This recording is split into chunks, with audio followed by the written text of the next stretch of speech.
আমরা তো করার কোনো কিছু নাই। তো খুব ভালো আছিল, খেলাধুলা করতো।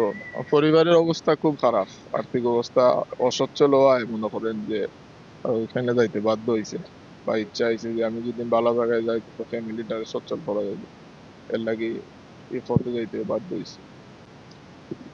আমরা একটা মেসেজ দিব যে আর কেউ যাতে এইভাবে না যায়, যদি জানেন আপনার জীবনের তো কিন্তু টাকার মূল্য বেশি নাই, মানুষের জীবনের মূল্য বড়, জীবন বড়, জীবন বড়, জীবন মানুষের জান বাঁচলে আপনার টাকা টুকার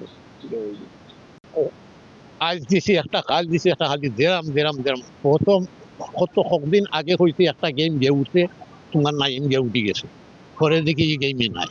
মানে এই যে 21 তারিখ যে গেম দিছে এটা আমরা জানি না।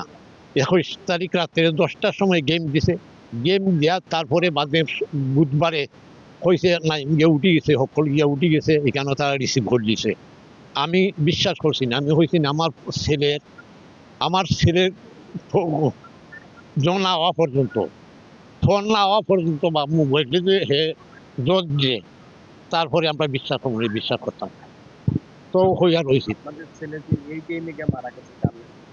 জানলাম তো কালকে তো নেটও দেখাইছে, নেটও দেখানির পরে ওই যে খামদি বিশের একটা ছেলে আছে না, এই ছেলে আছিল এই গেমের মধ্যে, হে গিয়া উঠছে, উঠার পরে হে জানাইয়া দিতে বিনা মালা নাইম ভাই কটা মানুষের নাম হইতে, এদের জ্বর এই সারা ভাষার 3 জন, আমরা গ্রামের 2 জন, স্কাউট আরো 3 জন, স্কাউট আর জ্বর 3 জন, এমারা হইয়া গেছে।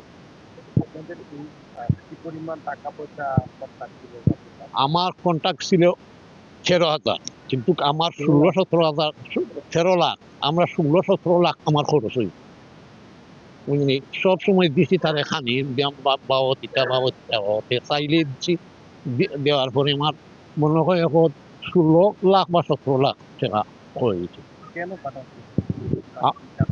আমার ছেলে যাইতো ইউরোপ যাইতো, স্যার কইছে আমি ইউরোপ যাইতাম, ও ইউরোপের জন্য বাবা আমরা আশা করে দিচ্ছি।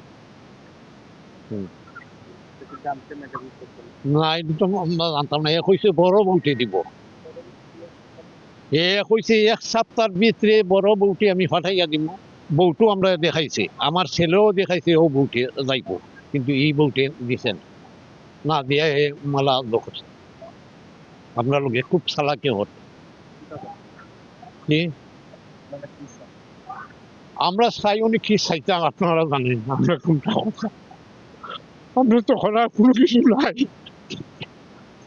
তো নাইমের লগে যে বা যারা গেছে তারার লগে সরাসরি আমার ফোনে আলাপ হয়েছে, বলতে নাইম ভাই আর নাই, নাইমরে তারা চিনে, যারা উঠছে খুব নাইমের লগে খুব হাতি রয়েছে তারা, বা নাইমকে জগন্নাথপুর তারা মোটামুটি চিনে বা তারাও চিনে, বুঝছেন, যে বা যারা ফোন দিছে আমি একলগে গিয়া উঠছে, ওই জন্য নাইম আর নাই।